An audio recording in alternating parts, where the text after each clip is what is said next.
Hello बालको। तो आज कक्षा 10 के विज्ञान के जितने भी प्रश्न उत्तर हैं हम सबको कराएंगे। और हाँ, इससे पहले भी हमने एक वीडियो अपलोड कर रखा है, उसको पहले देख लो। और ये जो वीडियो होगा इसमें ऑब्जेक्टिव क्वेश्चन जितने हैं, रिएक्शन कौन कौन सी इंपॉर्टेंट पूछी जा सकती है, सब कुछ मतलब विज्ञान, फिजिक्स, केमिस्ट्री, बायोलॉजी, मतलब कि कह सकते हो भौतिक विज्ञान, रसायन विज्ञान, जीव विज्ञान, इसके जितने भी महत्वपूर्ण प्रश्न है मैं कराऊंगा। एक आध घंटे, 1 घंटे, 1.25 घंटे में हो सकता है सारे कवर ही हो जाए। बहुत सारे प्रश्नों के उत्तर मैं आपको बोल के बताऊंगा, बहुत सारे मैं लिखकर बताऊंगा। लिखकर क्या बताने वाला हूं, कुछ न्यूमेरिकल कैसे करें आप, है ना, और कुछ रिएक्शन जो है लिखकर ही बतानी पड़ेंगी, अन्यथा मैं मुख से बोलूंगा सोडियम सल्फेट में बेरियम क्लोराइड डाल दो, बेरियम सल्फेट बनेगा, ऐसा कुछ ना हो। ठीक है, तो कान खोल कर बैठना, एक साथ पानी पी के मोबाइल लेकर, कॉपी लेकर एक साथ बैठ जाओ।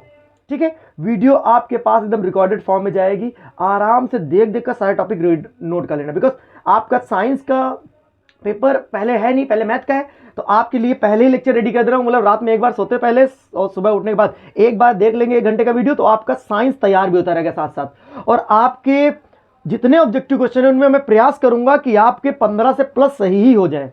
बाकी आप विद्या से अगर टिक कर लेंगे या फिर अवतार से टिक कर लेंगे या बुक से क्वेश्चन मार्क करके जाएंगे तो क्वेश्चन वहां फंसेंगे। कौन कौन से क्वेश्चन आपको फंसा सकते हैं वो सब हम बताएंगे। हमारा माइक तो पता नहीं कैसा है। ठीक है, तो स्टार्ट करते हैं हम लोग। तो पहले हम लोग स्टार्ट करते हैं केमिस्ट्री को, क्योंकि बहुत बच्चे केमिस्ट्री नहीं कर पाएंगे। उसके बाद फिजिक्स, बायोलॉजी हर बच्चा रट कर जाएगा। बायोलॉजी में टेंशन नहीं लेनी हम लोगों को, हमें टेंशन लेनी है केमिस्ट्री और फिजिक्स की, बिकॉज वो हमसे होगा नहीं। चलो ठीक है, तो हम स्टार्ट करते हैं। बच्चों ने मैं क्वेश्चन भी बहुत सारे लिख के दिए हैं, ये लिख के दिए हैं, इतने सारे क्वेश्चन हैं, इन सबका उत्तर भी मैं बताता रहूंगा। ठीक है, तो आप लोग ध्यान पूर्वक सुने हमारी बातों को। पूरा विज्ञान कक्षा 10, तो जितनी बातें मैं लिखूंगा बोर्ड पर वो आपको नोट ही करनी है। उसके अलावा आपको और जो मैं बोल कर बताऊं वो भी नोट करना है। तो देखिए, और मैं कहीं से भी क्वेश्चन उठा सकता हूं, क्योंकि मुझे ये जानना है कि इंपॉर्टेंट क्या है, कि लाइन टू लाइन नहीं पढ़ाने वाला हूं। हाँ, आप ध्यान रखेंगे। चलो ध्यान दो। देखिए, एक प्रश्न आपका आएगा, जैसे मैं लिखता हूं अल्कोहल, है ना, एल्डिहाइड दिख रहा होगा तुम लोग को। ठीक, कार्बोक्सिलिक, क्या, कार्बोक्सिलिक, है ना। उसके बाद कीटोन, कौन सा, कीटोन। उसके बाद हो सकता है एमाइड, क्या हो सकता है, एमाइड हो सकता है आपके पास। अब एक बात समझो, जब टीचर आपको एक तरफ ऑप्शन देगा, ये वाला option number A, B, C, D और एक ठो ई देगा, इधर आपके पास लिखा होगा इसी तरह, ऐसे लिख सकता है टीचर, ऐसे लिख सकता है टीचर, ऐसे लिख सकता है टीचर, और हाँ, ऐसे लिख सकता है टीचर। और कितने हो गए, हमने कितने लिखे, 5 लिखे ना।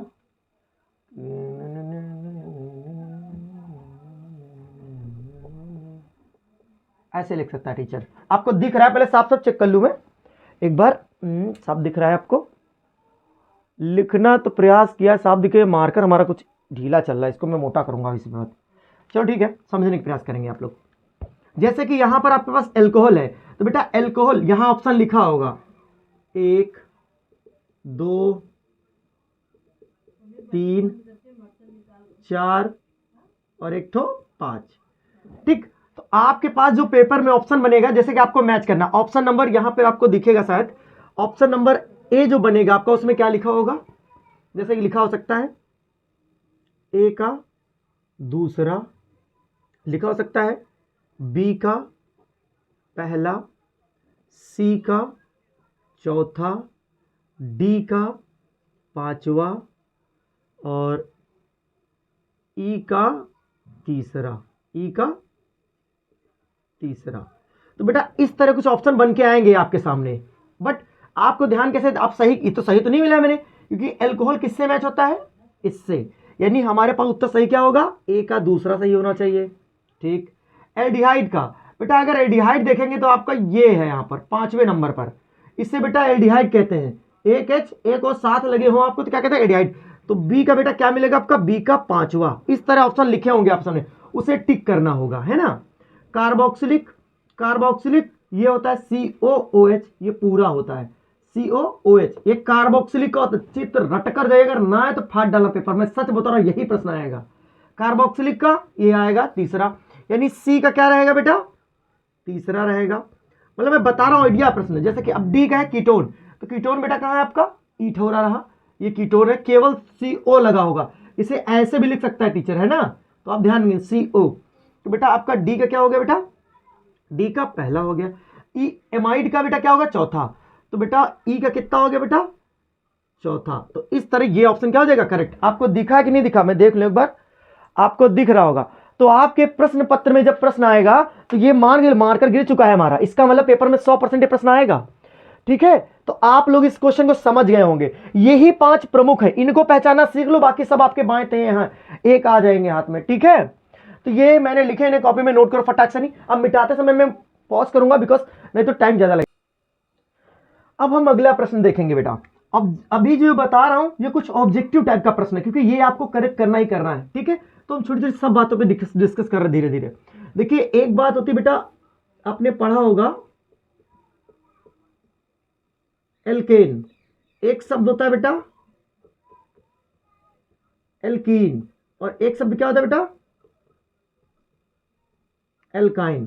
तो ये याद रखना है कि एल्केन का जो सूत्र होगा, याद रखिएगा आप लोग, क्या रहेगा, वो लिखा होगा CnH2n+2। इग्नोर मत करिएगा जो मैं जितना बता रहा हूं, पेपर में ना तब मुझे बताइए, कमेंट करिएगा कुछ नहीं बताया आएगा, ऐसा हो ही नहीं सकता। CnH2n ये एल्कीन होता है, एल्काइन बेटा CnH2n-2। तो ये बेटा आप नोट कर लिए, एल्केन का सूत्र क्या होता है, एल्कीन का सूत्र क्या होता है, एल्काइन का सूत्र क्या होता है। पेपर में प्रश्न आएगा कि निम्न में से कौन सा एल्काइन का सूत्र है, तो बेटा ऑप्शन नंबर सी बेटा पसानी लिखा रहेगा इस तरह का, मां जय माता दी। तो ये ध्यान रखिएगा, एल्काइन, एल्काइन में क्या है, घटाइन, एल्काइन में घटाइन, ठीक है। एल्कीन में 2 गैबे हो गया, एल्केन में 2 जोड़ दिया, एन में 2 जोड़ा जाता है, एल्काइन में घटाइन होना चाहिए, याद रखेंगे ट्रिक से, ठीक है। अब हम नेक्स्ट क्वेश्चन लड़ेंगे। अब अगला प्रश्न देखो, इनमें से आपसे क्या प्रश्न पूछा जाएगा कि इनमें से कौन एल्काइन है, क्या है, एल्काइन है। अब आपको कैसे समझ में आएगा इसमें कौन सा एल्काइन है, वैसे उत्तर तो ये है, लेकिन क्यों है ये समझो। देखो 3 कार्बन, उनका दुगुना कितना, 6। अगर याद रखो कार्बन 3 हो, हाइड्रोजन 6 हो, तो दुनिया की वो हर चीज क्या होती बेटा, एल्कीन होती है। क्या होती है, एल्कीन। 4 दूनी 8, लेकिन 8 नहीं लिखा यहां कितना लिखा, 10। पक्का ये एल्केन है, क्या है ये, एल्केन है। कार्बन जितने हैं उनके दुगुना अगर हाइड्रोजन है, कार्बन 4 है, हाइड्रोजन 8 है, एल्कीन। कार्बन 5 है, हाइड्रोजन 10 है, एल्कीन। दुगुना है तो डबल बॉन्ड वाले एल्कीन होगी, ठीक। अब जैसे इसमें देखो 5 का 10 हो गया, ये भी क्या है बेटा, एल्कीन। क्या है बेटा, एल्कीन। लेकिन इसमें देखो 3 का डबल कितना, 6। 3 का डबल कितना, 6 लिखा है, नहीं लिखा। 6 से भी दोगुने से भी क्या करते हैं, 2 कम।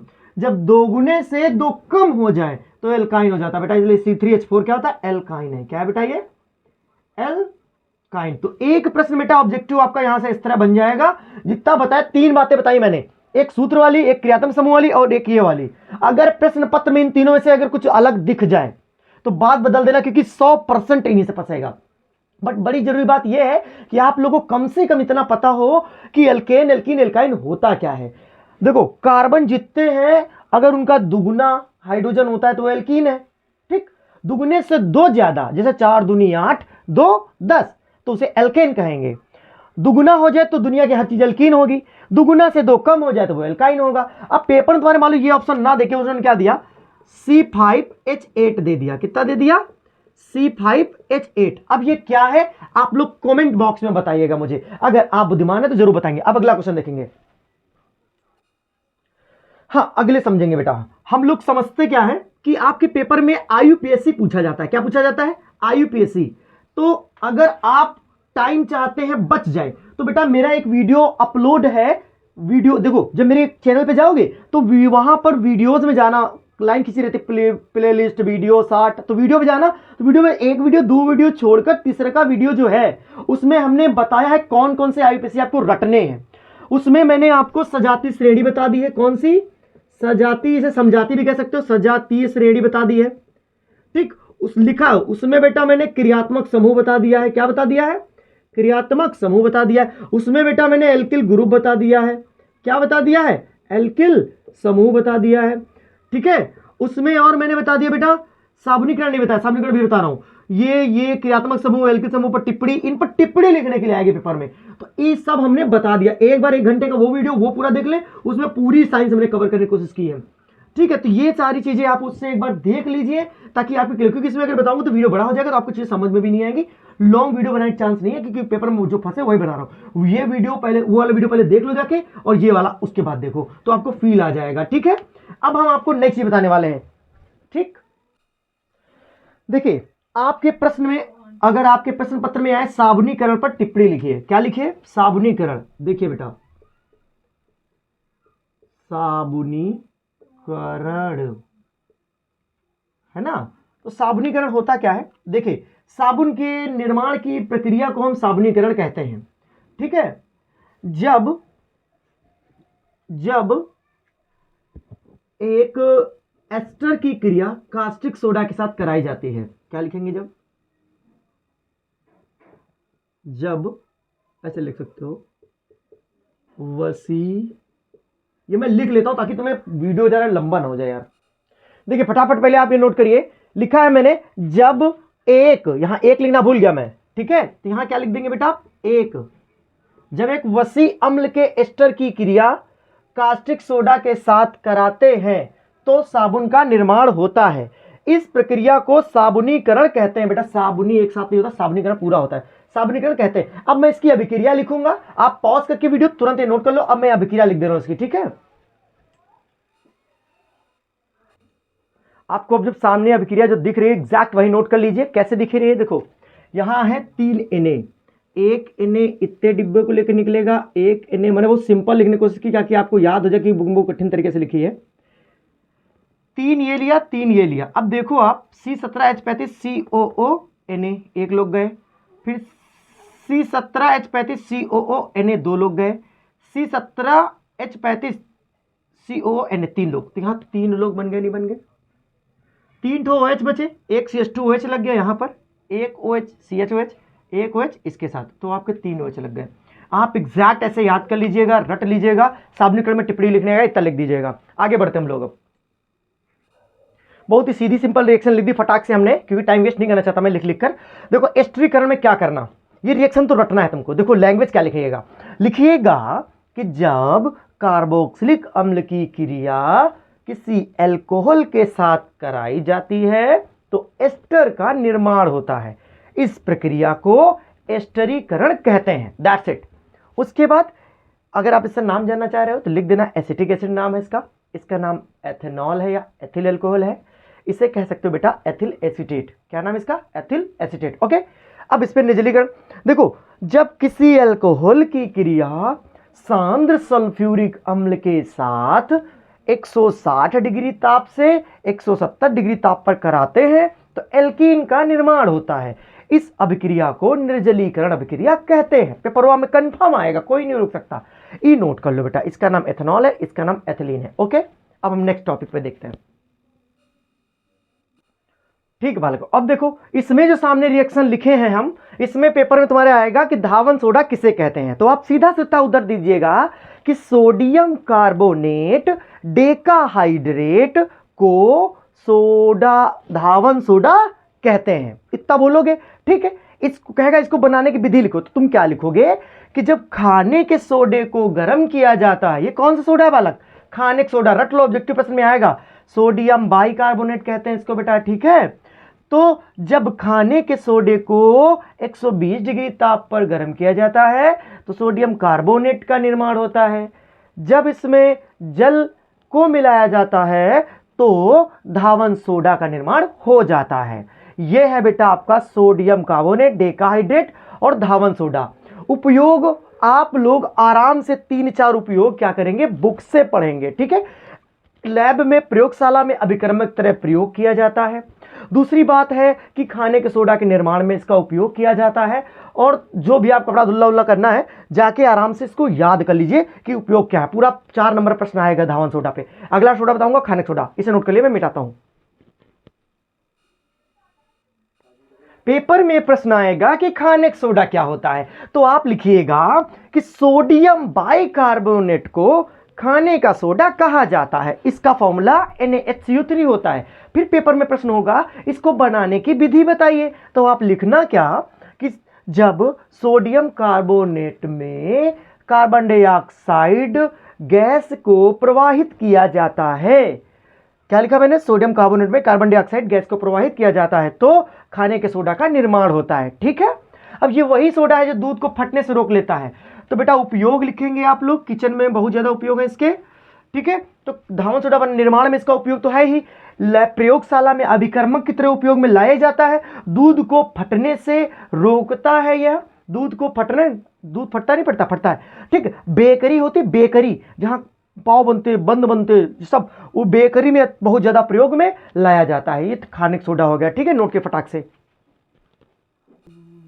देखिए बालक, अब क्या आएगा कि प्लास्टर ऑफ पेरिस क्या होता है, तो आप कहोगे कि सर कैल्शियम सल्फेट हेमीहाइड्रेट को प्लास्टर ऑफ पेरिस कहा जाता है, ठीक। इसको बनाएंगे कैसे सर, जब हम जिप्सम को, ये क्या बेटा जिप्सम, जिप्सम को 373 केल्विन ताप, यहां पे बेटा 100 डिग्री सेल्सियस कह सकते हो या कह सकते हो 373 केल्विन ताप पर गर्म करते हैं तो प्लास्टर ऑफ पेरिस का निर्माण होता है, ठीक है। इसके उपयोग बेटा चीनी मिट्टी खिलौने बनाने में प्रयोग किया जाता है। प्लास्टर जिसका हाथ पैर टूट जाता है उसमें प्लास्टर चढ़ाने काम आता है। उपयोग अच्छे से पढ़ लीजिएगा। एक प्रश्न आएगा जिप्सम क्या होता है, तो बेटा जिप्सम कहते हैं कैल्शियम सल्फेट डाइहाइड्रेट को क्या कहते हैं हम लोग, जिप्सम कहते हैं। जब प्लास्टर ऑफ पेरिस नमी में आ जाता है तो जिप्सम का निर्माण हो जाता है। इसके भी उपयोग आप लिख लीजिएगा, ठीक है, इतना जरूरी है आपके लिए। अब अगला क्वेश्चन डिस्कस करेंगे हम लोग। देखिए बालक, आपके पास ये 4 प्रश्न इस तरह के आ सकते हैं। ऊपर लिखा होगा क्या होता है जब, है ना, तो क्या होता है जब, तो आप लिखा होगा खाने के सोडा को गर्म किया जाता है। क्वेश्चन क्या है, खाने के सोडे को गर्म किया जाता है। तो जब आप उत्तर में क्या लिखेंगे कि जब खाने के सोडे को गर्म किया जाता है तो बेटा सोडियम कार्बोनेट का क्या होता है, निर्माण होता है। ये प्रश्न नोट को फटाक से, इस प्रश्न का मैं उत्तर इसी जगह लिखूंगा, मेरे पास बोर्ड में जगह कम है ना। तो खाने के सोडे को गर्म करने पर सोडियम कार्बोनेट का निर्माण होता है। वीडियो पॉज करके लिखेंगे, खाने के सोडे को गर्म करने पर, खाने का सोडा क्या होता है बेटा NaCO3, इसको गर्म करने पर बनता है Na2CO3 CO2 H2O, 2 मोल ले लेंगे बेटा। तो एक उत्तर कंप्लीट हो गया आपका। यानी यहाँ क्या था, खाने के सोडे को गर्म किया जाता है तो सोडियम कार्बोनेट का क्या होता है, निर्माण होता है। ये धावन सोडा नहीं है, सोडियम कार्बोनेट है। जब पानी मिल जाएगा तो धावन सोडा बन जाएगा, है ना। चूने के पानी में क्लोरीन गैस प्रवाहित की जाती है। कौन से, चूने के पानी में। बेटा यहाँ चूने का पानी लिखा है, या कह सकता है कैल्शियम हाइड्रोक्साइड, क्या कह सकता है, कैल्शियम हाइड्रोक्साइड। तो चूने के पानी में क्लोरीन गैस प्रवाहित करते हैं। तो क्या करेगा, उत्तर क्या लिखेंगे आप, ब्लीचिंग पाउडर का निर्माण होता है। पेपर में आता है कि ब्लीचिंग पाउडर कैसे बनाएंगे, ब्लीचिंग पाउडर क्या होता है, तो लिखेंगे चूने के पानी में क्लोरीन गैस प्रवाहित करने पर ब्लीचिंग पाउडर का निर्माण होता है, जिससे चेहरा ब्लीच किया जाता है, वेस्ट इंडीज को अमेरिका बनाया जाता है। तो ये होता है। तो बेटा कैल्शियम हाइड्रोक्साइड में क्या करते हैं, क्लोरीन गैस प्रवाहित करते हैं, तो ब्लीचिंग पाउडर का निर्माण होता है, COCl2। ठीक है, नहीं ठीक है, बिल्कुल ठीक है, ठीक। अब आगे वाला क्वेश्चन देखो, सोडियम एसीटेट की क्रिया सोडा लाइम से कराते हैं। तो सोडियम एसीटेट की क्रिया सोडा लाइम से कराते हैं तो मीथेन का निर्माण होता है। तो बेटा सोडियम एसीटेट क्या होता है, एक्चुअल में सोडियम एसीटेट है CH3COO Na। Sodium acetate reaction किससे करानी है, सोडा लाइम NaOH और CaO। तो सोडियम एसीटेट की क्रिया सोडा लाइम से कराने में मीथेन बनता है, तो यह बनेगा CH4 और Na2CO3। ओके। अब लास्ट है कास्टिक सोडा में कार्बन डाइऑक्साइड गैस प्रवाहित की जाती है। कास्टिक सोडा में कार्बन डाइऑक्साइड गैस प्रवाहित। अब कास्टिक सोडा क्या होता है बेटा, आपको नहीं पता, तो कास्टिक सोडा NaOH होता है, ठीक है। कास्टिक सोडा क्या होता है, NaOH होता है। CO2 प्रवाहित कर दी जाएगी तो सोडियम कार्बोनेट का क्या हो जाएगा, निर्माण हो जाएगा, वाटर निकल जाएगा, ठीक है। 2 मोल ये ले लेंगे। तो ये आपके 4 रिएक्शन फटाफट हमने लिख दी, इन्हें आप भी फटाफट कॉपी में नोट कर डालिए, एग्जैक्ट रट्टा मारिए इनको बेटा, ठीक है। तो बालक देखिए, मैं फटाफट ये सब बताता रहा हूँ जल्दी से, क्योंकि 20 मिनट होने वाले हैं। तो मामला ये है कि पहला वीडियो जो मैंने अपलोड किया उसमें बहुत सारी थ्योरीज मैंने पढ़ा दी हैं, जैसे विस्थापन अभिक्रिया, द्विविस्थापन अभिक्रिया और ये जो संयोजन अभिक्रिया, ये सब ऑलरेडी पढ़ा दिया आपने, बचपन से पहले ही चैप्टर पढ़ते हैं बालक, और बहुत कम ही आता उससे, इसीलिए उसके ऑब्जेक्टिव क्वेश्चन पढ़ डालिए और पहला वाला वीडियो जरूर देख डालिए। आपकी केमिस्ट्री लगभग कवर हो चुकी है, जितनी बातें मैंने ऑलरेडी आपको बता दी है। अब बच्चा क्या बेटा, पीएच पैमाना, पीएच पैमाना वैसे कि कोई एकदम उल बच्चा हो जो ना जानता हो, है पीएच पैमाना दुनिया में किसको नहीं पता होता भाई, पीएच पैमाना सबको पता होता है कि सोरेनसन नाम के वैज्ञानिक थे, उन्होंने 16 अंक का एक पैमाना दिया था, जिसकी सहायता से हम अम्ल, क्षार, लवण में भेद कर पाते हैं। बेटा लवण नहीं कह सकते, अम्ल क्षार में भेद करते हैं। बेटा कितने कॉलम थे, 0 से लेकर 14 तक, ठीक। 7 नंबर यहां था। इससे पहले वाले सब बेटा क्या होते हैं, अम्ल होते हैं। इससे बाद वाले सब क्या होते हैं बेटा, क्षार। तभी तुमसे पीएच वैल्यू देगा, कहेगा हमारे पास पीएच वैल्यू है 3, 5, 9, 10, ठीक है। और तुमसे पूछा जाएगा इसमें कौन से अम्ल है, कौन से क्षार है। तो बेटा 1, 2, 3, 4, 5, 6 तक सब अम्ल ही अम्ल है। तो बेटा ये भी अम्ल, ये भी अम्ल। उसके बाद 7 उदासीन होता है, जल। जल क्या है बेटा, उदासीन। इसका पीएच मान कितना होगा बेटा, जल का 7 होगा। जल का पीएच मान 7 होता है। ब्लड का पीएच मान 7.4 होता है। ब्लड, रुधिर, रुधिर का पीएच मान कितना, 7.4। इसीलिए दूध नमकीन लगता है। कभी चाहते हो, जब हम लोग के गांव में कट जाता था, वो रूप तो बाहर नहीं जा दूंगा, वो चाट डालते थे, चाहते नहीं चाहते, इंक लगी थी। अब सिचुएशन आती है हमारे पास कि इस 7, 9, 10 ये सब क्या होंगे बेटा, क्षार होंगे। क्या होंगे, क्षार होंगे। अब ये भी क्षार, ये भी क्षार। इसमें प्रबल क्षार कौन है बेटा, जिसका मान ज्यादा वो प्रबल क्षार। और इसमें प्रबल अम्ल कौन होगा, 5 पड़ेगा कान पे। प्रबल अम्ल जिनका पीएच कम हो, जिनका पीएच मान कम होता है वो प्रबल अम्ल होते हैं, ठीक। और जिनका पीएच ज्यादा, खूब ज्यादा, 10, 11, 12, 13 वो प्रबल क्षार होते हैं, ठीक है। तो पीएच पैमाना अच्छे से रीड करिए, दैनिक उपयोग से पढ़ लीजिएगा, ठीक है। पेपर में सूचक क्या होते हैं इसको पढ़िएगा, मैं ऑलरेडी बता दे रहा हूं फिलहाल, क्योंकि हमारी एक प्लेलिस्ट भी है, वीर बैच नाम से। प्लेलिस्ट में जाओगे, अगर देखोगे तो मिल जाएगा तुमको। फिर भी सुनो, क्योंकि वहां आप जाने वाले नहीं हो, जाके देख लो, तो सारे बहुत अच्छे से पढ़ाया मैंने सब कुछ। तो फिर भी मैं आपको बता देता हूं कि वे रासायनिक पदार्थ जो अम्ल और क्षार की सूचना प्रदान करें, ठीक है, जो भेद कर दें अम्ल और क्षार क्या होते हैं, उन्हें हम सूचक कहते हैं। प्राकृतिक होते हैं, कृत्रिम होते हैं, ठीक है। आपने बचपन में नाम सुना होगा लिटमस पेपर। अब बता दें हम कि अम्ल जो होते हैं वो नीले को लाल कर देते हैं। नील याद रहेगा कि नहीं रहेगा, पेपर में आता है, अम्ल नीले लिटमस पेपर को क्या कर देते हैं, नीला कर देते, लाल कर देते हैं, ठीक है। तो अम्ल नीले लिटमस पेपर क्या कर देते हैं, लाल कर देते हैं। अम्ल नीले लिटमस पेपर क्या करते हैं, लाल कर देते हैं। उसी तरह क्षार क्या करते हैं, लाल लिटमस पेपर को नीला कर देते हैं। तो बेटा छलनी किसको नहीं याद होता है, क्षार, तुम लोग ट्रिक बना दी मैंने, छलनी। तो क्षार लाल लिटमस पेपर को नीला कर देते हैं, और ये जो आपके अम्ल होते हैं वो नीले लिटमस पेपर क्या कर देते हैं, लाल कर देते हैं। इतनी बात याद हो गई। ये कुछ बातें ट्रिक बता दूं मैं फटाफट तुम लोग को। मेरा मार्कर किधर गया, इधर लो। दुनिया का सबसे दुर्बल अम्ल, पेपर में लिखा होगा HF। क्या लिखा होगा, HF। Option number B correct. HF दुनिया का सबसे दुर्बल अम्ल। पेपर में आएगा इनमें सबसे दुर्बल कौन है, तो ऑप्शन HF। फिर कहेगा दुनिया का सबसे प्रबल अम्ल कौन है, तो आंसर टिक करने के लिए आपको मिलेगा ऑप्शन नंबर सी पर H2SO4। फटाक। ये ऐसा ना करना पेपर लीक कर दिया सर आपने, तो ऐसा कुछ नहीं है, लेकिन इतना अनुभव है हमारा कि यही सब मिलते ही हैं। तो बेटा ये क्या है, दुनिया का सबसे प्रबल अम्ल। लिख लो, प्रबल अम्ल। ये क्या है, प्रबल नहीं, दुर्बल अम्ल है ना। तो दुर्बल अम्ल ई है, प्रबल अम्ल ये है। क्वेश्चन पेपर में आएगा कि निम्न में से कौन सा प्रबल अम्ल है, कौन दुर्बल अम्ल है। इनका नाम नहीं होगा तो इनकी बहनी होती है HNO3G, इनकी बहनी होती है HClG। ये सब प्रबल अम्ल है। क्या है बेटा, प्रबल है। और इन सबके बुआ जी होती है HClO4। अगर ये ना मिले, ये सब प्रबल अम्ल है।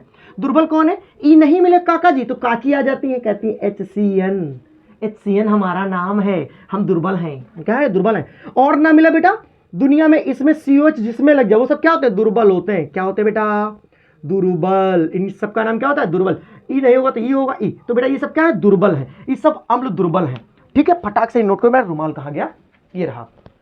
तो दुर्बल अम्ल प्रबल अम्ल पेपर में छांटने के लिए आता है, फटाक से नहीं छांट लीजिएगा आप, वीडियो पॉज करके नोट कर लीजिए आप, पूरा फुल टू आपको पता चल जाएगा। अब देखो, अगर अम्ल आया तो क्षार नहीं पूछा सकता। दुनिया का सबसे दुर्बल अम्ल अगर मैं बात करूं तो वैसे तो आप दुर्बल अम्ल में इसको याद रखो। ये क्या है सर? ये NH4OH है। क्या है बेटा? NH4OH। इनका नाम क्या है? दुर्बल सिंह, दुर्बल क्षार।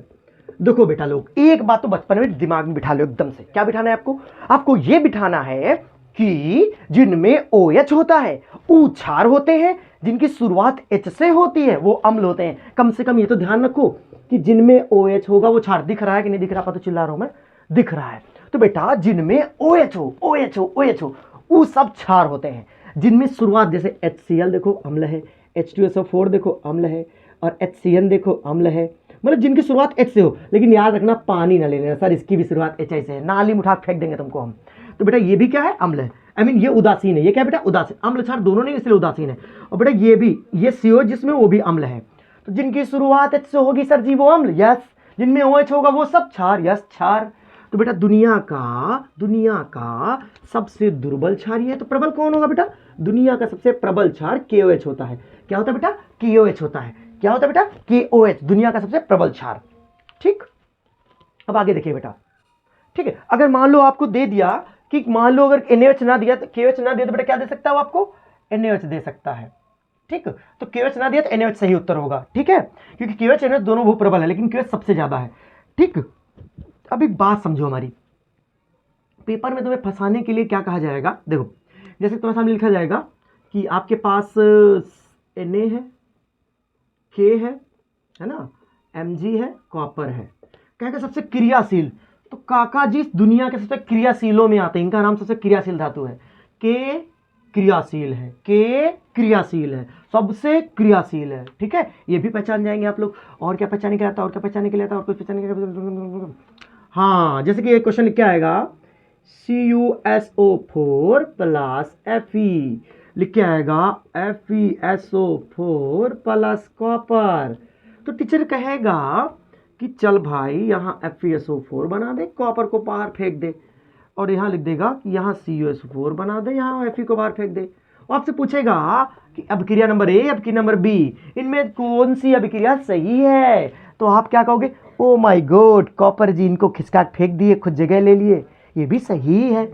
ये इनको फेंके होंगे सर, दोनों सही है क्योंकि दोनों विस्थापन है। पाप हो गया आपसे, बिकॉज ये वाली करेक्ट नहीं है। कॉपर जो है सक्रियता श्रेणी में ये संभव नहीं है। कॉपर, उत्तर क्या देंगे? कॉपर सक्रियता श्रेणी में आयरन से नीचे है। जो लिख रहा हूं वही बोल लिख देना, आप समझने समझाने का दौर नहीं है आपके पास। क्या लिखेंगे? यह विक्रिया संभव नहीं है। कॉपर आयरन को कभी नहीं निकाल पाता। कॉपर सक्रियता श्रेणी में आयरन से नीचे होता है, इसलिए यह आयरन को विस्थापित नहीं कर सकता। इतना उत्तर लिख दो, वीडियो पॉज करके सुन के लिख दो ना। इसमें आयरन कॉपर को विस्थापित कर सकता है क्योंकि आयरन यहाँ है तो कॉपर बहुत नीचे है। आयरन वाला लात मारेगा, खसाक से खिसक जाएंगे, तो आयरन कॉपर को विस्थापित कर देता है, इसलिए यह अभिक्रिया संभव है। ठीक है, आपको 4 नंबर मिल जाएंगे फटाक ये समझाने में। तो बेटा जो हटा देता है वो ऊपर होता है, जो नहीं हटा पाता वो नीचे होता है। ठीक है, नोट कर लिया बेटा इसको। और हाँ, एक क्वेश्चन यहां से और बनेगा।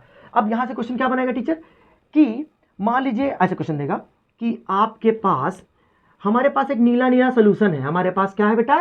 नीला नीला सोल्यूशन है। हमारे पास एक नीला नीला सोल्यूशन है। उस सोल्यूशन यानी विलयन, उसमें मैंने आयरन की कुछ बिलेटें डाल दी, आयरन का कुछ चूरन डाल दिया, लोहा डाल दिया, वो सोल्यूशन हरा हरा हो गया। समझाइए क्यों? तो आप लिखेंगे उसमें विस्थापन अभिक्रिया हुई है। क्या हुई बेटा?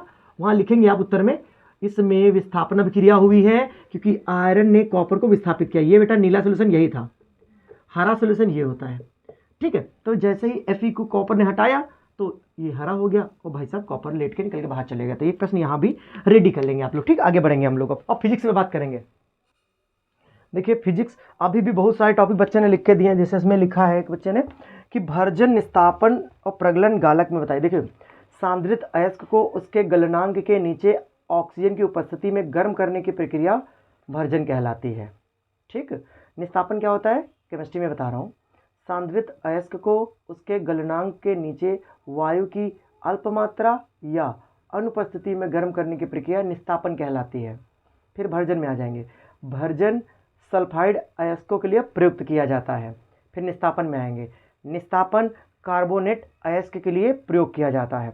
ठीक है, अब अयस्क लिख दूं बेटा कुछ, जैसे कॉपर के अयस्क बेटा CuFeS2, इसे बोलते हैं कॉपर पायराइड। पेपर में आएगा कॉपर के 2 अयस्क लिखिए और एक CuS होता है बेटा, कॉपर ग्लांस। ये दोनों सल्फाइड ओर हैं। क्या बेटा, ये सल्फाइड ओर, कॉपर के 2 अयस्क, कॉपर पायराइड, कॉपर ग्लांस। ठीक है, उसी तरह बेटा जिंक कार्बोनेट कार्बोनेट ओर है। ठीक है, क्या है, कार्बोनेट ओर है। ठीक है, उसके बाद बेटा जिंक का कार्बन ओर है, ये जिंक का अयस्क है ये। अदरवाइज आपसे ये पूछा है एल्युमिनियम, तो बेटा एल्यूमिनियम का Al2O3.2H2O, ये बेटा बॉक्साइड है। क्या बेटा, बॉक्साइड। पूछा जाएगा एल्यूमिनियम का कौन सा अयस्क है, निम्न में कौन सा एल्यूमिनियम का अयस्क है, तो बेटा बॉक्साइड। ठीक है, एक क्रायोलाइड भी होता है, Na3NaLF6, इसका नाम क्रायोलाइट है। ठीक है, ये दोनों किसके अयस्क है बेटा, ये एल्युमिनियम के अयस्क है। ये दोनों बेटा किसके अयस्क है, ये कॉपर के अयस्क है। ये किसका है, जिंक का है, और जिंक सल्फाइड। ठीक है, ये किसके बेटा, जिंक के हैं। आयरन का बेटा कौन सा है, Fe2O3 हेमेटाइट, Fe3O4 मैग्नेटाइट। तो Fe3O3 हेमेटाइट, ये मैग्नेटाइट, ये आयरन के 2 अयस्क हैं। पेपर में ये प्रश्न भी आपको याद रखना है। धातुमल क्या होता है बेटा, धातुमल क्या होता है, जब धातुओं से शुद्ध जब अयस्कों से शुद्ध धातु प्राप्त की जाती है तो उसमें अपशिष्ट पदार्थ तो बचता है, उसे हम धातु मल कहते हैं। क्या कहते हैं बेटा, धातु मल। मल समझते हो नहीं।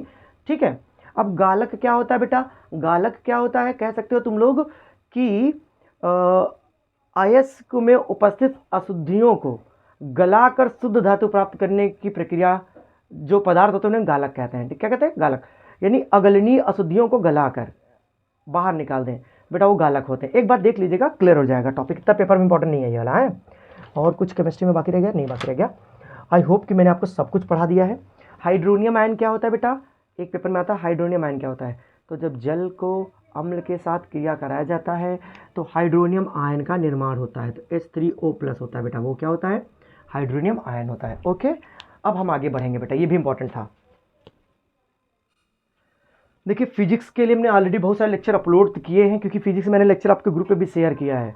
तो एक बार मैं थंबनेल भी लगा दूंगा कौन सा किससे संबंधित है। आप लोग इस वीडियो को वॉच कर लेकर न्यूमेरिकल लगाने तरीके आपको पता चल जाएंगे। कुछ बातें मैं फिजिक्स की आपको बताऊंगा। देखो, आप लोग जैसे फिजिक्स में तैयार क्या करना चाहिए आपको ओम के नियम का सत्यापन और ग्राफ वाला जो टीचर खींच देता है यहाँ पर ऐसे करके वाला सीधा ग्राफ होता है, पेपर में आता है ओम के नियम का ग्राफ कैसा होता है, सीधा होता है। ठीक है, तो VI के बीच में क्या है, ये ग्राफ है। ओम का नियम क्या होता है, ओम के नियम के सत्यापन लिखिए। ठीक है, एक तो आपका ये क्वेश्चन तैयार होना चाहिए। उसके बाद फ्लेमिंग के बाएं हाथ का नियम वाला, फ्लेमिंग के क्या, बाएं हाथ के नियम तैयार होने चाहिए बेटा। ठीक है, फ्लेमिंग के बाएं हाथ के नियम रटो आप लोग। बायो-सेवर्ट का नियम रटो बेटा, क्या रटो, बायो-सेवर्ट का नियम रटो। एक पेपर में प्रश्न आता है, रटो क्या तुम लोग को एक बार बता भी दूं मैं, फिर भी आप लोग थोड़ा समझदारी तो नहीं दिखाते हो। बायो-सेवर्ट का नियम नया आपके लिए समझा दे रहा हूँ। क्या लिखेंगे हम लोग बेटा, बायो-सेवर्ट का नियम। पहले बना लूँ, नहीं तो आप लोग के टाइम वेस्ट होगा। देखिए, बायो-सेवर्ट बाबा क्या बोले थे, सिंपल मैंने लिख दिया। इसमें एक्चुअल में थोड़ा सा टफ है, लेकिन मैंने बहुत सिंपल भाषा में लिखा, समझ जाओगे आप। देखो, एक छोटा सा तार लिए, वो तार लिए नहीं लिए, तो बेटा उन्होंने जब तार लिया तो उसमें धारा प्रवाहित कर दी। जब धारा प्रवाहित करते हो किसी तार में तो उसमें चुंबकत्व उत्पन्न हो जाता है, उसके चारों चुंबकीय क्षेत्र उत्पन्न हो जाता है। तो जब किसी चालक तार में विद्युत धारा प्रवाहित की जाती है तो उसके चारों ओर चुंबकीय क्षेत्र उत्पन्न हो जाता है। ठीक, अब उसको दर्शाया कैसे, तो कह रहे हैं उससे अगर r दूरी पर कोई बल्ब जलाना है, कोई चुंबकीय क्षेत्र का मान पता करना है तो कितना होगा, हमसे पूछे। तो हमने कहा सुनो कि जो चुंबकीय क्षेत्र उत्पन्न होगा वो प्रवाहित धारा के अनुक्रमानुपाती है। ऐसे लिखेंगे, इस नियम अनुसार चालक में प्रवाहित धारा उत्पन्न चुंबकीय क्षेत्र के अनुक्रमानुपाती होता है। फिर उस चालक तार की लंबाई चुंबकीय क्षेत्र के अनुक्रमानुपाती होती है। फिर उसमें बना कोण चालक के चुंबकीय क्षेत्र के अनुक्रमानुपाती होता है, लेकिन उससे r दूरी पर स्थित बिंदु, r दूरी है ना, ये दूरी, तो चुंबकीय क्षेत्र दूरी के वर्ग के व्युत्क्रमानुपाती होता है, दूरी के वर्ग के व्युत्क्रमानुपाती होता है। फिर बेटा ये पॉइंट लिखेंगे, फिर हम समेट के सबको लाते हैं। देखते हैं ये तीन तो बराबर है लिखे हैं बी के, तो खचाखच I D L sine theta सब बी के बराबर है लिखे, एक ठो नीचे तो नीचे लिख दिया। अब ये जो सिंबल लगा है अनुक्रमानुपाती का है, इसको भाई साहब हम हटाए। जब इसको हटाए तो हम इसके क्या लाए बेटा, ये लाए। तो इस एक नियतांक होता है, इसकी वैल्यू फिक्स होती है, कितनी होती है बेटा 10⁻⁻7 होती है, कितनी बेटा 7 है ना। तो आप लोग इस बात को ध्यान में बिठा लीजिए, इतनी सरल सी बात है बायोसेवर्ट के नियम की, ठीक है। अब ये नोट कर लीजिए बेटा आपसे, अगर ना रटे रहे तो कम से कम इतना तो रटा रहे कि बायोसेवर्ट नियम आए तो इतना छाप के चले आप लोग, ठीक है। मानो नेत्र बहुत अच्छे से तैयार करिए बेटा लॉन्ग क्वेश्चन। देखिए एक प्रश्न पत्र में आएगा क्वेश्चन, चुंबकीय क्षेत्र, चुंबकीय बल रेखाओं के गुण, क्या बेटा गुण, 4 नंबर में आ सकता है ये। मैंने कहा मेरा पहला वीडियो जरूर देख लिए बेटा, एक वीडियो में सब कुछ नहीं हो पाता ना, तो उसमें भी बहुत चीज पढ़ाई मैंने, तो जो नहीं पढ़ा रहा हूं समझ लो वहां पढ़ाया मैंने। अब सुने मेरी बात, तो चुंबकीय बल रेखाओं के गुण, पहली बात चुंबकीय बल रेखाएं सदैव सदैव बेटा कहां चलती है, नॉर्थ से साउथ की ओर, खचाक खचाक खचाक खचाक। तो बेटा यहां से यहां जाती, यहां से भी कहां जाती, वहां जाती, खचा खच खचा खच।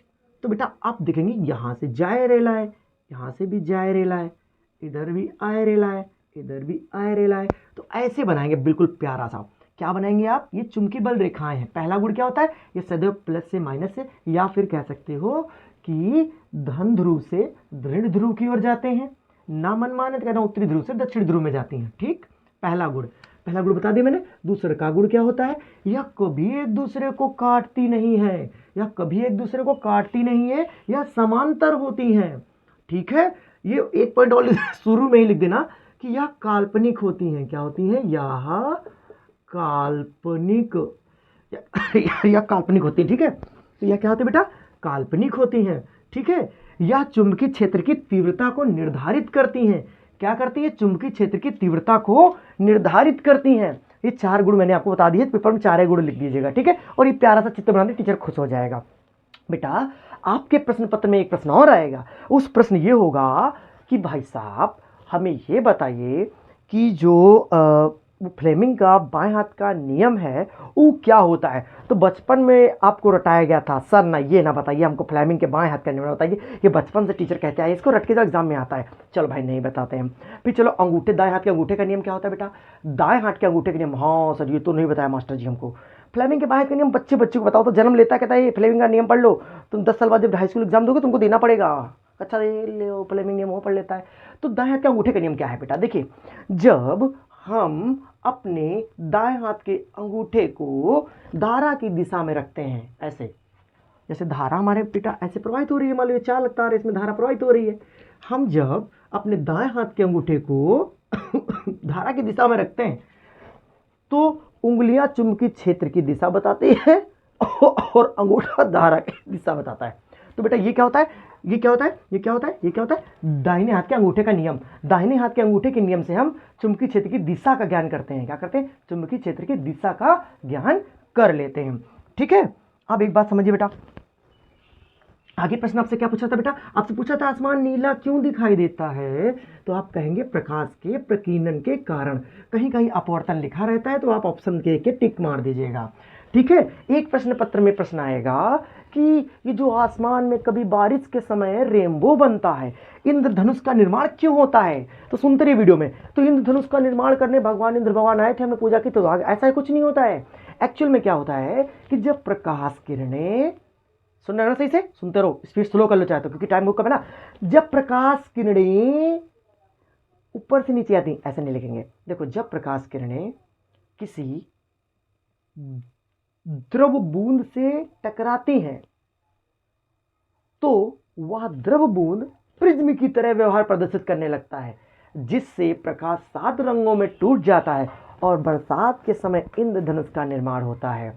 देखिए बालक, बहुत सीधा उत्तर बताया है कि द्रव बूंदें प्रिज्म की तरह कार्य करती हैं, जब उनसे प्रकाश गुजरता है तो भाई 7 रंग बिखर जाते हैं, क्योंकि आपको पता है कि वर्ण विक्षेपण क्या होता है। वर्ण विक्षेपण क्या होता है, जब प्रकाश किरण, वर्ण विक्षेपण क्या होता है, पेपर में आएगा क्वेश्चन बेटा, क्या आएगा पेपर में, वर्ण विक्षेपण क्या होता है। तो देखो ये प्रिज्म है तुम्हारा, जब प्रकाश किरण जब प्रकाश किरण किसी प्रिज्म से गुजरती है तो वह 7 रंगों में क्या हो जाती है बेटा, विभक्त हो जाती है। कितने रंगों में? 7 रंगों में बेटा क्या हो जाती है, वो बिखर जाती है। ठीक है, प्रकाश की इस घटना को हम वर्ण विक्षेपण कहते हैं। तो बेटा ये क्या है, विबग्योर। 1 2 3 4 5 6, अभी एक है orange red, violet, indigo, blue, green, yellow, orange, red. बेटा इसका तरंग दैर्ध्य सबसे ज्यादा है। क्या ज्यादा बेटा? तरंग दैर्ध्य सर्वाधिक। दैर्ध्य क्या है बेटा? सर्वाधिक। सबसे कम किसका है बेटा? तो सबसे अधिक तरंग दैर्ध्य किसका है? तरंग दैर्ध्य सबसे कम है बेटा, तरंग दैर्ध्य सबसे कम। याद रखिए बेटा, बहुत इंपॉर्टेंट पॉइंट बताया मैंने आपको कि लाल रंग का तरंग दैर्ध्य सबसे ज्यादा होता है और बैंगनी रंग का तरंग दैर्ध्य सबसे कम होता है। कम से कम इतनी बात आपको पता होनी चाहिए बेटा। 2 मिनट, ठीक है। देखो पैसे मांगने आ जाते लोग हमसे, क्या करें हम। तो तरंग दैर्ध्य और तरंग दैर्ध्य वाला कॉन्सेप्ट समझ में आ गया बेटा। याद रखिएगा कि पेपर में आ सकता है प्रकाश संश्लेषण में, प्रकाश संश्लेषण सबसे अधिक किस रंग में होता है? तो हरा मत मारिए, लाल रंग में प्रकाश संश्लेषण सबसे तेज होता है। ध्यान रखिएगा इस बात को, लाल रंग में प्रकाश संश्लेषण सबसे तेज होता है। बहुत इंपॉर्टेंट बात है। और बेटा ये जो पढ़ा है मैंने, ये क्या है बेटा?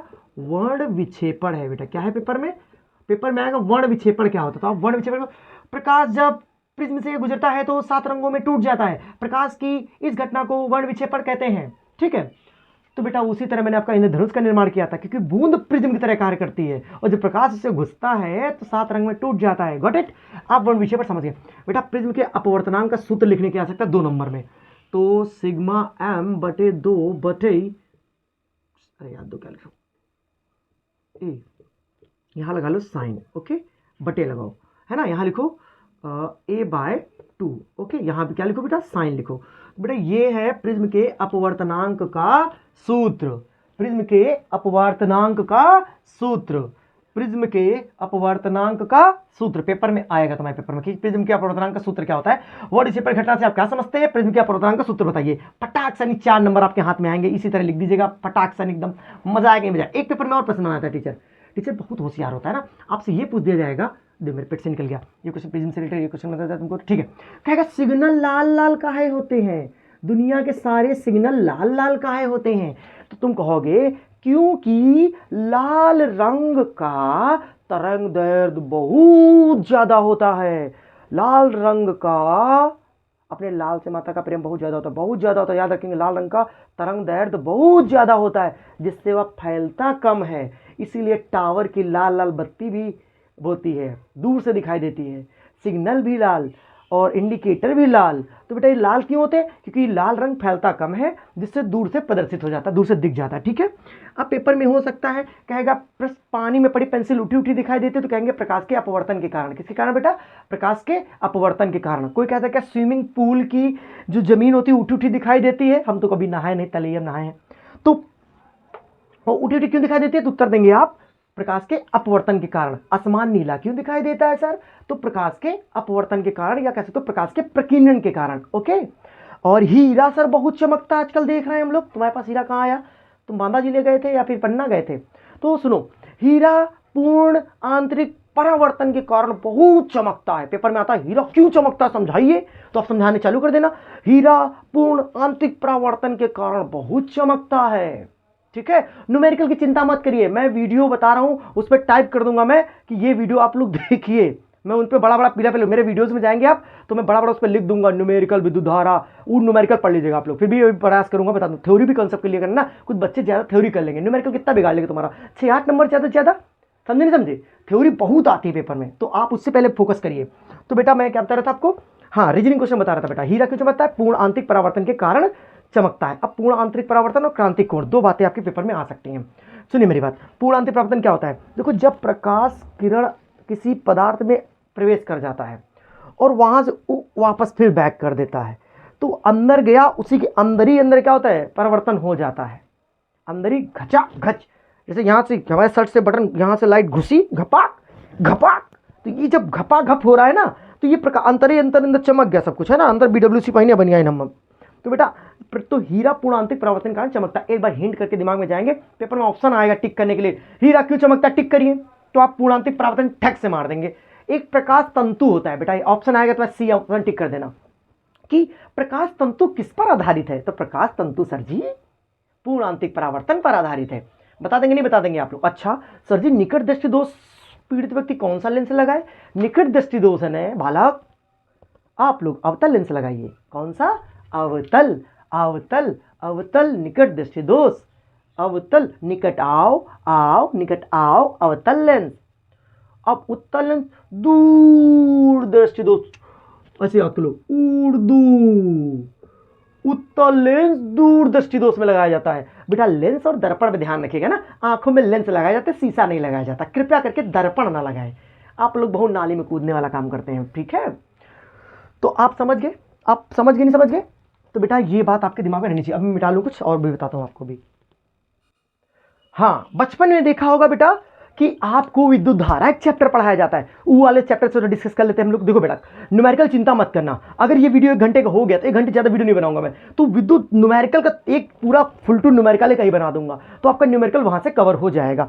अभी बच्चे ने प्रश्न जो लिख के दिए हैं तो मैं आपको समझा देता हूँ सारी बातें, मैंने तो बता दिया वैसे, बायोलॉजी भी बाकी रह गया अभी, ठीक है। तो बेटा हम लोग विद्युत धारा पे आते हैं। देखो बेटा विद्युत धारा में एक प्रश्न आपके पेपर में आएगा कि जैसे कि पावर का फॉर्मूला आपने पढ़ा हो, जैसे कि प्रतिरोध होता है बेटा, क्या होता है बेटा, प्रतिरोध। हाँ कहेगा प्रतिरोध किस पर निर्भर करता है, ठीक है। प्रतिरोध को प्रभावित करने वाले कारक क्या होते हैं, प्रतिरोध क्या होता है, प्रतिरोध को प्रभावित करने वाले कारक क्या होते हैं, तो तुम क्या कहोगे, धारा के मार्ग में उत्पन्न अवरोध को प्रतिरोध कहते हैं। धारा के मार्ग में उत्पन्न अवरोध को प्रतिरोध कहते हैं। इसे R से प्रदर्शित करते हैं, इसका मात्रक ओम होता है, ठीक, इसका मात्रक क्या होता है, ओम होता है, ठीक। अब दूसरा मात्रक भी सर क्या होता है, वोल्ट बटे एम्पियर होता है। क्या होता है बेटा, वोल्ट बटे एम्पियर। सर एम्पियर किसकी मात्रक है, धारा, विद्युत धारा का या धारा, तो बेटा मात्रक क्या हो जाएगा बेटा, एम्पियर होता है। शक्ति का मात्रक क्या होता है बेटा, शक्ति का मात्रक क्या होता है बेटा, वाट होता है। अच्छा सर विभवांतर का मात्रक क्या होता है बेटा, विभव कहे या कहे विभवांतर, विभवांतर, तो आप क्या लिखोगे, वोल्ट लिखोगे, ठीक है। आवेश का मात्रक क्या होता है सर जी, आवेश का मात्रक पेपर में आएगा तो लिख देना कूलाम। कूलाम ना मिले तो आपको एक ऑप्शन और मिलेगा, एम्पियर, एम्पियर सेकेंड। क्या बेटा, एम्पियर सेकेंड। ध्यान रखिए एम्पियर ऐसे लिखा होगा, AMP सेकेंड, यहाँ कहीं भी माइनस पावर नहीं लगेगी, पावर नहीं, केवल एम्पियर सेकेंड होता है, ठीक है। फिर टीचर तुमसे पूछ देगा, अच्छा चलो चलो बताओ कि तुम्हारे पास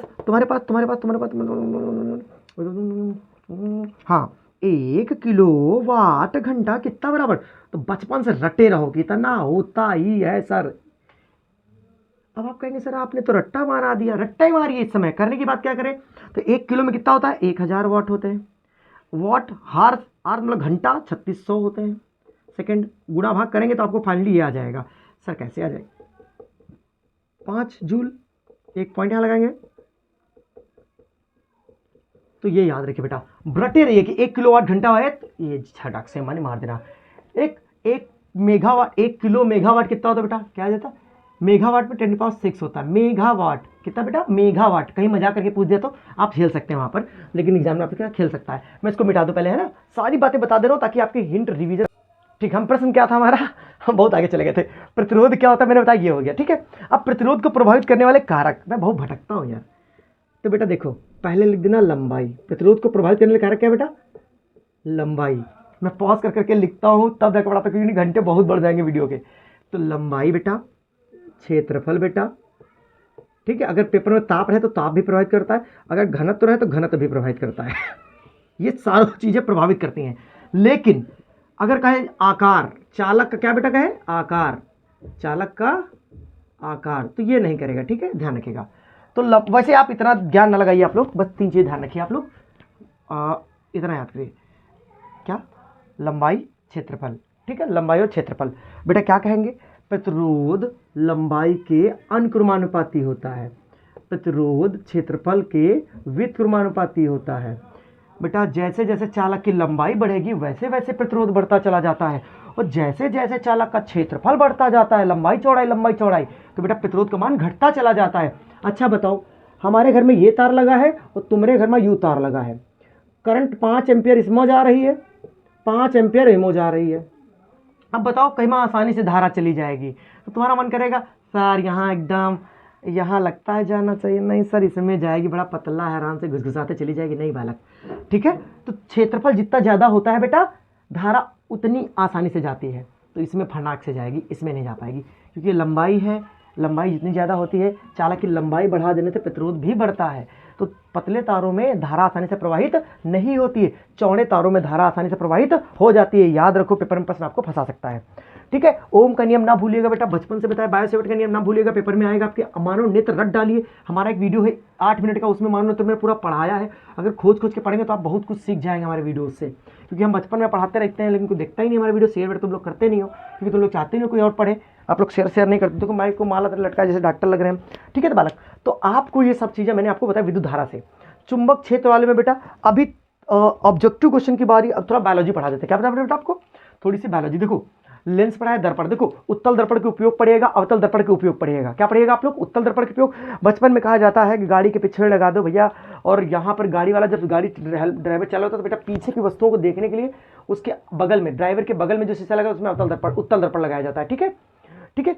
आप लोग प्रयास करिए कि ऑब्जेक्टिव क्वेश्चन टिक कर डालिए बेटा। स्टिल आई विल ट्राई कि आपको ऑब्जेक्टिव क्वेश्चन में कराऊं अभी, ठीक है, लेकिन अभी जो बता रहा हूं सुनते रहो। उसके बाद बेटा आपके पास बायोलॉजी आता है। बायोलॉजी में अगर आपका 4 नंबर प्रश्न आएगा तो ये मानकर चलिए बेटा, आपसे ये पूछा जाएगा कि एक संकर संकरण क्या होता है। क्या पूछा जाएगा, एक संकर संकरण क्या होता है। तो बेटा मेंडल के पहले नियम का उदाहरण दे देना आप लोग। जब एक प्रकार के विपरीत लक्षणों के मध्य संकरण कराया जाता है तो ऐसे संकरण को हम एक संकर संकरण कहते हैं। और तुरंत वो उदाहरण देना, कौन सा भैया, कैपिटल टी, स्मॉल टी। बचपन में पढ़े होगे अगर तुम, ऐसे सब दे दीजिए, डिब्बा बना दीजिएगा खचाकसानी। Capital T, small T. एक बार दोनों टी इसमें उतार दो, एक बार ये दोनों टी इसमें उतार दो, ऐसे खचाक, इसको उतार दो, टी और टी, तो ये भी टी और टी। बेटा ये क्या होगा, एक संकर संकरण का उदाहरण हो गया, ठीक है। अब आता है फिर द्विसंकर संकरण क्या होता है सर जी। द्विसंकर संकरण में बेटा मेंडल का तृतीय नियम लिखना होता है। आपने बचपन में पढ़ा होगा, उसका रेशियो कितना था, 9:3:1, है ना। ये मेंडल के स्वतंत्र अपव्यय के नियम का अनुपात है। पेपर में ऑब्जेक्टिव क्वेश्चन आएगा, ऑप्शन नंबर डी सही होगा। उसमें क्या कहेगा कि मेंडल के स्वतंत्र अपव्यय के नियम का अनुपात क्या था, फिनोटाइप अनुपात। तो बेटा ये रहेगा आपका, क्या रहेगा, 9:3:1, ठीक है। एक संकर संकरण का एक तो उदाहरण ये हो गया बेटा। एक बेटा मेंडल ने दूसर का नियम भी दिया था, है। आप लोग रट डालो इनको, मैं बताने वाला नहीं, क्योंकि इनको कहाँ लिख के बताऊँ, आपका आईक्यू लेवल तेज कर रहा हूँ ताकि पेपर में टिक करने में आप गलती ना करो, है ना। अभी बुक लेकर ऑब्जेक्टिव क्वेश्चन कराऊंगा जब 10 मिनट बचेंगे। तो मेंडल का द्वितीय नियम में बेटा 2 रेशियो आते हैं। मेंडल के द्वितीय नियम में कितने रेशियो आते हैं बेटा, 2 रेशियो। उसे बोला गया था युग्मकों की शुद्धता का नियम। बेटा ये किसका अनुपात है हमारा, ये है स्वतंत्र अपव्यय का नियम। ये फिनोटाइप अनुपात है, कौन सा, फिनोटाइप। अब मैंने जो बताया ये प्रभाविता का नियम है, इसमें सभी टॉल ही पौधे बन जाते हैं, बड़ी बात है। मेंडल ने मटर का पौधा क्यों चुना, इसके पीछे आपसे पेपर प्रश्न बन सकता है। तो मेंडल ने, आप लोग कमेंट बॉक्स में बताइए मेंडल ने काहे मटर का पौधा चुना, खटाक से बताइएगा आप कमेंट बॉक्स में, है ना। चलिए आगे मैं बताने वाला था कि आपको, हाँ, कि मेंडल का जो द्वितीय नियम था, कौन सा था बेटा, द्वितीय नियम। तो द्वितीय नियम में 2 अनुपात बनते हैं बेटा, एक बनता है जीनोटाइप, कौन सा, जीनोटाइप, और एक बनता टाइप, एक बनता है फिनोटाइप। क्या बनता है बेटा, फिनोटाइप। बेटा वीडियो कैसा लगा इस बात की कमेंट करे बिना मत जाइएगा, जरूर कुछ ना कुछ अच्छा बुरा कमेंट करके जाइएगा। सर आप तेज पढ़ाते हैं, आप बड़े कलुआ हैं, आपको पढ़ाना नहीं आता, कुछ भी लिखेगा जरूर कमेंट में, है ना। तो अब आपके पास जीनोटाइप में क्या लिखेंगे बेटा, जीनोटाइप रेशियो होता है 1:2:1। पेपर में आएगा जीनोटाइप रेशियो, ऑप्शन बी सही होगा। फिनोटाइप आएगा तो ऑप्शन सी सही होगा। फिनोटाइप में क्या होता है, 3 लंबे 1 बौना, ठीक है। तो लिख सकता है यहाँ पर टीचर 25%, 50%, और बेटा 25%, ऐसे भी लिख सकता है टीचर, वो खिलाड़ी मैन होता है। 25 से कम 25, 25 दूना 50, 25 से कम 25, बात काट पीट के यही आएगी, लेकिन आपसे ये दे दे तो बेटा यहाँ क्या रहेगा, 75:25, है ना। 75% अच्छे 100 में, मतलब रेशियो में 100 में ही होता है। तो बेटा ये ध्यान रखेंगे आप, 3 रेशियो वाला फिनोटाइप और जीनोटाइप, ये रेशियो। तो रेशियो आपसे पूछा जा सकता है। मेंडलवा के तीनों नियम जरूर पढ़ना है बेटा। आपको ये पढ़ना है कि भाई साहब निषेचन क्या होता है, द्विनिषेचन को समझाइए। एक आपको ये पढ़ लेना है, ठीक है, कि नर युग्मक तथा मादा युग्मक के संयुग्मन को निषेचन कहते हैं। निषेचन के बाद युग्मक का निर्माण, जाइगोट का निर्माण होता है। किसका निर्माण होता है बेटा? जाइगोट का निर्माण होता है। जाइगोट के निर्माण के बाद बेटा भ्रूण का निर्माण होता है। भ्रूण निर्माण सबसे बाद की प्रक्रिया है, ठीक है, ध्यान रखिए, कहीं ऑप्शन में आ जाए, क्रम से लगाइए। निषेचन, युग्मन, युग्मनज, जैसे आ गया पहले निषेचन, हम जो सोचते हैं पेपर में वही आता है एक्चुअल में। बहुत खराब पेपर वाले हमारे बारे में सोचते हैं। 2 नंबर लिखो निषेचन, फिर लिख सकता है वो युग्मनज, युग्मनज। ऑप्शन नंबर 3 लिखा होगा, ठीक है, भ्रूण, क्या लिखा होगा बेटा?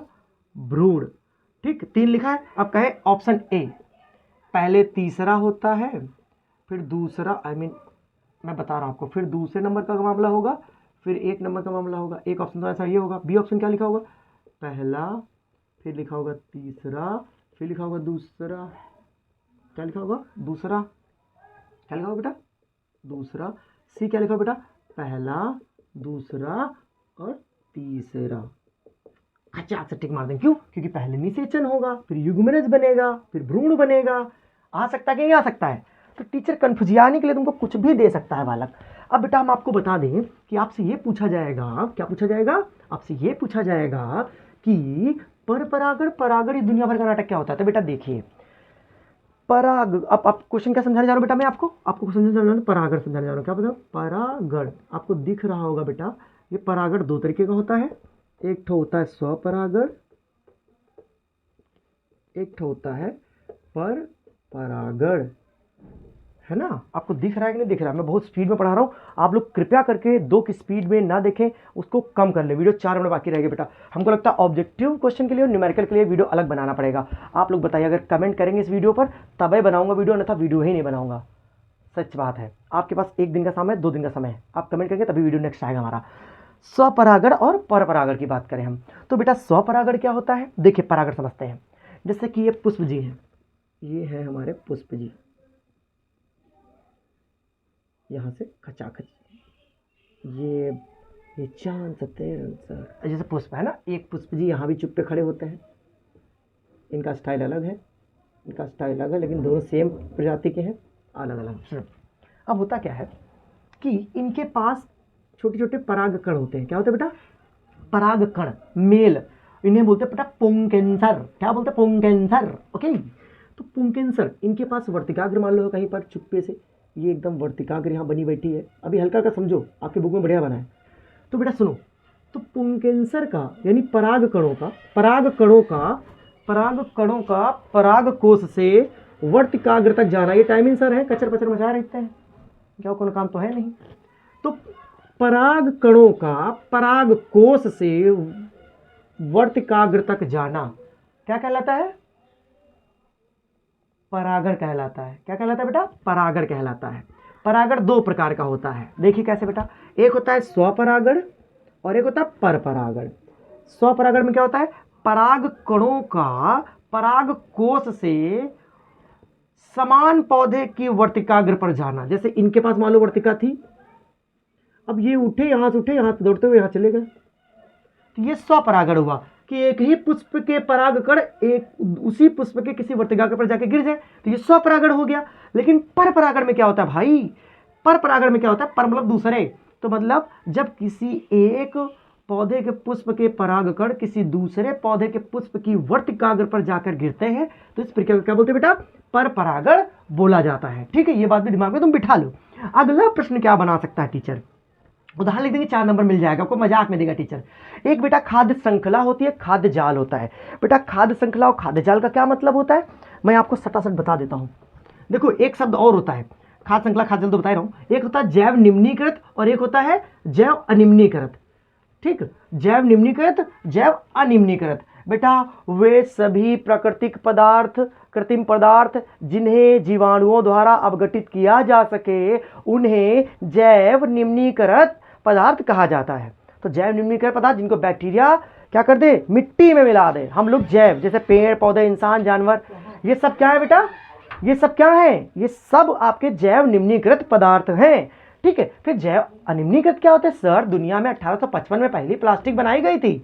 तो बेटा जितने भी पदार्थ जीवाणुओं द्वारा अपघटित नहीं किए जा सकते, मिट्टी में नहीं मिलाए जा सकते आसानी से, उन्हें हम जैव अनिम्नीकृत पदार्थ कहते हैं। जैसे पॉलीथीन, कपड़ा, प्लास्टिक बैग, ये सब। इसलिए प्लास्टिक बैग यूज मत करो ज़्यादा। ठीक, तो ये जैव अनिम्नीकृत हो गए। एक पेपर में आएगा बेटा जैव आवर्धन से आप क्या समझते हो, समझाइए। तो बेटा जैसे कि हम लोग फसल बोते हैं, ठीक है, फसल बोते हैं तो उसमें खाद डालते हैं, कीटनाशक डालते हैं, है ना। तो बेटा जैसे ही पौधों को कीटनाशक डाला जाता है तो बेटा पहले वो कीट मिट्टी को प्रदूषित करता है। आई मीन जो दवा डाली आपने, कीटनाशक डाला, वो मिट्टी को प्रदूषित किया। फिर मिट्टी, पौधे उसी में है, पौधे क्या कहते हैं, उसे ग्रहण कर लेते हैं। फिर उस पौधे को कौन ग्रहण करता है बेटा? बकरी ग्रहण करती है, जीव जंतु ग्रहण करते हैं, फिर हम लोग ग्रहण कर लेते हैं। उसके बाद आगे जानवर जो खाएं किसी को बेटा, तो क्या होता है, वो जो कीटनाशक था धीरे धीरे एक उपभोक्ता से द्वितीय उपभोक्ता, द्वितीय उपभोक्ता से तृतीय उपभोक्ता तक चला जाता है। इस प्रक्रिया को जैव आवर्धन कहते हैं। यानी कीटनाशक के विषाक्त लक्षण, विषाक्त मतलब विष वाले लक्षण, एक उपभोक्ता श्रेणी से दूसरी उपभोक्ता श्रेणी तक चले जाए तो बेटा इसे क्या बोलते हैं? जैव आवर्धन कहते हैं। ठीक है, अब बेटा खाद्य श्रृंखला देखो, आपको पता है ये बाबा सूर्य है ना, इनसे प्रकाश भनाभन निकल रहा है। अब ये प्रकाश बेटा पृथ्वी पर आ रहा है, आ रहा कि नहीं आ रहा? अब यहां पर जगी है घास, क्या जगी बेटा? घास। अब इसको खाएगा बेटा कौन? अपन का बकरी। ये बेटा बकरी आई हमारी, खचाखच यहां पर खाना चालू कर दी। तो बेटा देखो, ये बेटा जो है इनका नाम होता है उत्पादक। उत्पादक, इनका नाम होता है ऊर्जा का स्रोत। तो बेटा दुनिया में ऊर्जा का स्रोत, ऊर्जा का स्रोत है ना, स्रोत। तो बेटा ऊर्जा का स्रोत हो गए, ये उत्पादक हो गए। तो बेटा इनका, बकरी जी का नाम क्या है बेटा? बकरी नहीं नाम है। इनके बाद आता है प्राथमिक उपभोक्ता। क्या था बेटा? प्राथमिक उपभोक्ता। पेपर में आएगा ऑप्शन कि निम्न में से कौन सा प्राथमिक उपभोक्ता है? ऑप्शन ए तुम्हारा लिखा होगा शेर, ऑप्शन बी घास, ऑप्शन सी बकरी, ऑप्शन डी मनुष्य। तो ऑप्शन सी पे बकरी मार देना, ठीक, खटाक सा नहीं है ना। बकरी आपका मनुष्य ना लिख के यहाँ पर कुछ जीव जंतु का नाम लिख देगा। तो बकरी क्या है बेटा? एक प्राथमिक उपभोक्ता है। ओके, पहली घास को, जो पहली बार घास को खाए वो प्राथमिक उपभोक्ता होता है। अब जो बेटा जो बकरी को खाए वो हमारा दाढ़ी मुछ वाला कौन? शेर है ना। इसके थोड़ा दाढ़ी मुछ जला दो। ये भाई शेर है, थोड़ा भयानक लग रहा है नहीं? तो शेर क्या है बेटा? ये जो शेर हमारा आया ना, इसे बोलते बेटा द्वितीय उपभोक्ता। क्या बोलते बेटा हम लोग? द्वितीय उपभोक्ता।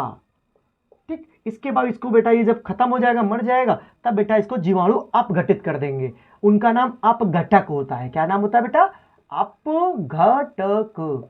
अपघटक जीवाणु होते हैं। क्या होते हैं बेटा? जीवाणु क्या होते हैं बेटा? जीवाणु, कवक, ये सब क्या है बेटा? अपघटक होते हैं। तो पेपर में आ सकता है निम्न से कौन अपघटक है, निम्न से कौन सा द्वितीय उपभोक्ता है, निम्न से कौन सा प्राथमिक उपभोक्ता है, निम्न से कौन उत्पादक है, निम्न में से कौन ऊर्जा का स्रोत है। तो ऊर्जा का स्रोत सूर्य लगाइएगा, उत्पादक में घास लगाइएगा, है ना। तो ये ध्यान रखेंगे बेटा। इसको बोला जाता है बेटा, ऐसे मेरी तरह शेर बिल्ली बनाएगा, टीचर खुश हो जाएगा देख के, वाह क्या बनाया है, तो बढ़िया नंबर देगा, हंसता है टीचर, मैं जानता हूं हालत। तो बेटा इस प्रक्रिया को बोलते हैं खाद्य श्रृंखला। वह श्रृंखला जिसमें जीव अपने भोजन को या ऊर्जा को एक क्रम में प्राप्त करते हैं। वह श्रृंखला जिसमें जीव अपने भोजन को एक क्रम से प्राप्त करते हैं, उस श्रृंखला का नाम होता है खाद्य श्रृंखला। ठीक है, यह बहुत ही साधारण होती है। ठीक है, अब आती है क्या? खाद्य जाल। इसमें ऊर्जा की मांग थोड़ी कम होते हैं।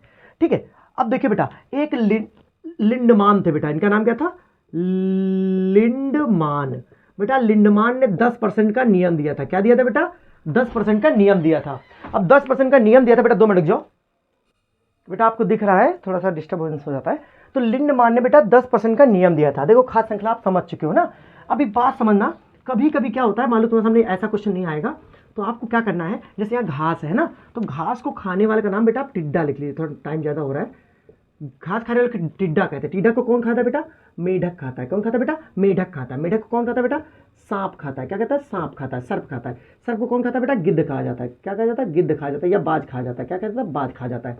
तो बेटा ठीक है, तो बेटा इस तरह का ये भी खाद्य श्रृंखला है, ये भी क्या है बेटा? खाद्य श्रृंखला है। तो जंगल में यहाँ पर सब जगह बहुत सारी खाद्य श्रृंखलाएं चल रही है। घास को केवल बकरी नहीं खाती, गाय भी खाती है, भैंस भी खाती, इस तरह सबकी खाद्य श्रृंखलाएं अलग अलग है। तो हुआ क्या, एक वैज्ञानिक ने दिमाग लगाया, कहा जहां पर बहुत सारी खाद्य श्रृंखलाएं आपस में मिल जाती हैं उसे हम खाद्य जाल कहते हैं। क्या कहते हैं बेटा? खाद्य जाल। तो खाद्य श्रृंखला क्या है? खाद्य श्रृंखला तो बता दी मैंने। खाद्य जाल क्या है? बहुत सारी खाद्य श्रृंखलाओं का योग क्या होता है बेटा? खाद्य जाल होता है। क्या होता है बेटा? खाद्य जाल होता है। ठीक है, बहुत सारी खाद्य श्रृंखला। ऊर्जा का स्रोत आपको सूर्य बता दिया मैंने। अब बेटा इसमें प्राथमिक, ये क्या है? प्राथमिक उपभोक्ता, द्वितीयक उपभोक्ता, तृतीयक उपभोक्ता, ये गिद्ध। अब इसको बाद बैक्टीरिया अपघटक आ जाते हैं। ठीक है बेटा, याद रखिएगा एक शब्द प्रयोग किया जाएगा तुमसे, अपार मर्जक। अपार मर्जक। हाँ बेटा, गिद्ध ऑप्शन टिक कर देना तुम लोग, है ना? पेपर में आएगा कौन सा प्राकृतिक अपार मर्जक है, तो ऑप्शन क्या होगा? गिद्ध। अपार मर्जक ध्यान के जो सब कुछ साफ कर दे। पहले बेटा गांव में जानवर खत्म होता था, गिद्ध लोग उसको खा जाते थे, लेकिन डॉक्टरों ने दूध निकालने के लिए जानवरों में एक इंजेक्शन लगाना चालू किया। उनके दर्द को मिटाने के लिए एक इंजेक्शन लगा दिया जिसमें डिक्लोफेनेक का मामला ज़्यादा था। डिक्लोफेनेक खा लेने से बेटा जितने भी गिद्ध होते थे उनकी किडनी फेल हो जाती थी और वो खत्म हो जाते थे। डिक्लोफेनेक कभी दांत की दवा लेने जाना, उस पर ट्यूब पे देखना डिक्लोफेनेक लिखा होगा, डिक्लोफेनालिक फॉर्मूला, टीवी पे वो आता भी है ये। तो कम मात्रा में नहीं, ज्यादा मात्रा में दिक्कत हो जाती है। बेटा लिंडमान ने क्या कहा था? देखो सूर्य दादा जितनी एनर्जी दे रहे थे, मान लो, है ना, सूर्य दादा 1000 एनर्जी निकल रही थी। कितनी बेटा? 1000। तो बेटा ये घास आई, 10% एनर्जी ली बेटा, है ना। अब उसके बाद इन्होंने कितनी ली बेटा? केवल 10%, यानी इन्होंने केवल बेटा कितना लिया? 100 लिया। ठीक, इसके बाद जो बकरी आई हमारी प्यारी सी बैठी हुई है, तो बकरी के पास कितनी जाएगी बेटा? 10% एनर्जी जाएगी। 10 एनर्जी जाएगी। कितनी जाएगी बेटा? 10। ध्यान रखिएगा बेटा। ठीक है, जब बकरी को कोई खाएगा बेटा उसके पास बेटा 100 से भाग करेंगे तो 0.1 एनर्जी जाएगी। कितनी बेटा? 0.1 एनर्जी जाएगी। तो ध्यान रखिएगा, टीचर तुमसे ये पूछेगा कि बताओ द्वितीयक उपभोक्ता के पास कितनी एनर्जी जा रही है। तो बेटा 1000 हो तो 100, अगर 10,000 कर दिया बेटा उसने तो 1000, फिर इसके बाद कितनी जाएगी? 100 जाएगी। इसके बाद कितनी जाएगी बेटा? 10 जाएगी। तो ध्यान रखिएगा, अगर 1000 है तो इनके पास 100 आता है, एक जीरो कम होता चला जाएगा। समझे मेरी बात? 10,000 है तो इनको 1000 मिलेगा, बकरियों को कितना मिलेगा? 100।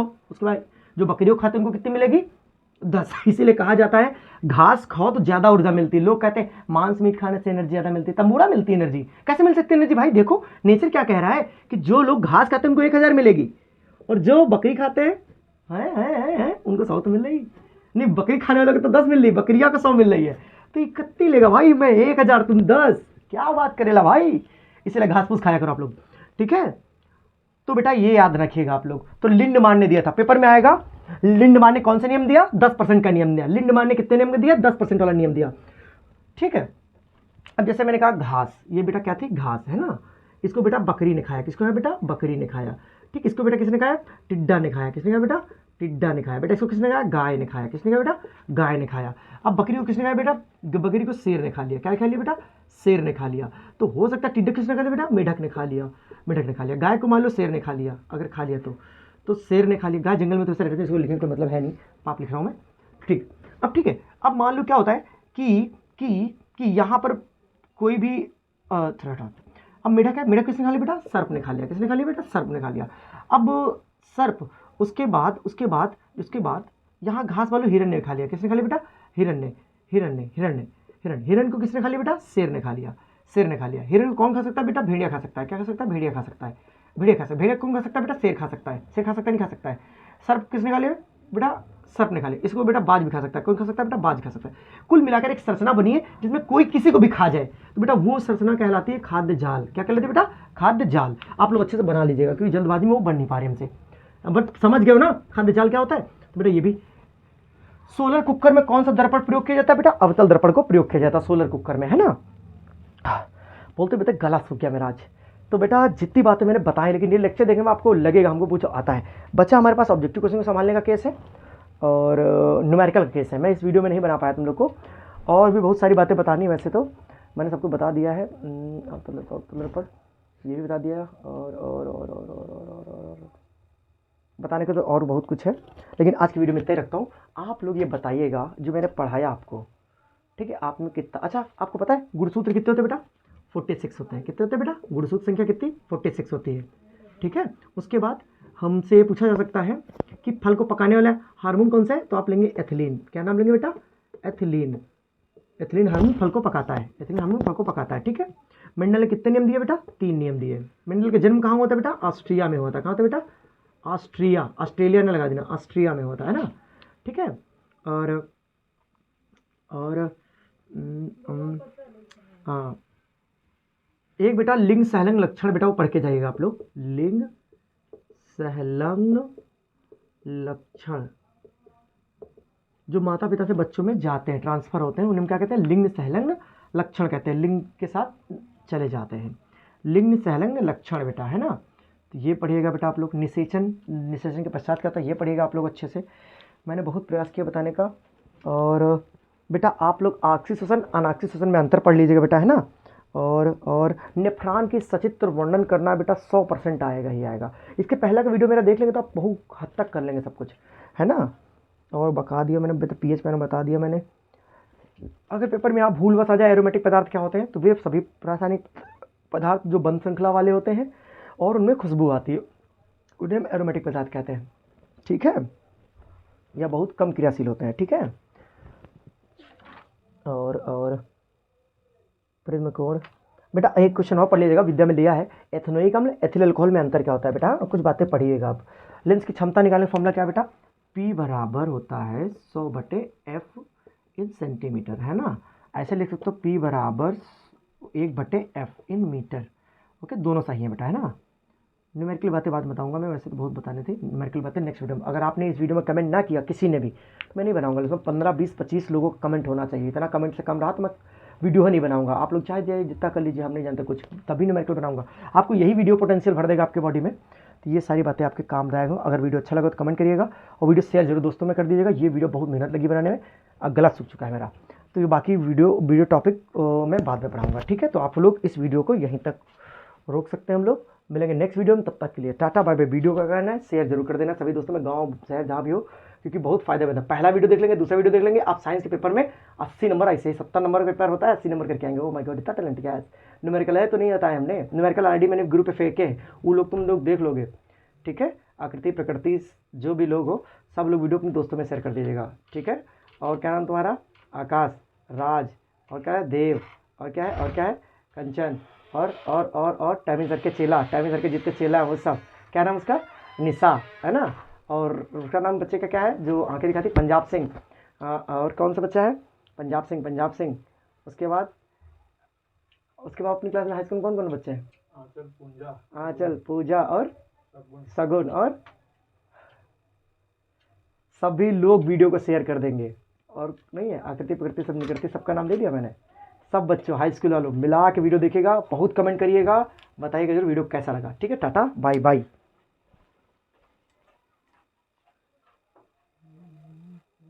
उदय सेट्टी का नाम तो लिया ही नहीं मैंने।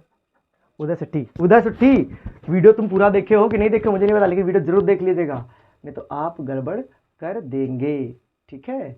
जितने लोग हैं वीडियो को खूब अधिक शेयर कर दें, छोड़े ना, बहुत मेहनत करके वीडियो बनाया मैंने ये वाला। हाँ, पूरी विज्ञान पढ़ाने की कोशिश की है मैंने इसमें। अगर किसी को कोई आपत्ति हो तो मुझे बताइएगा, मैं फिर से पढ़ाऊँगा। आपका सारा टॉपिक कवर किया है इसमें। पहला वीडियो जरूर देख लीजिएगा, बिना कहे पहला वीडियो जरूर देखिए, ठीक है। तो टाटा बाय बाय।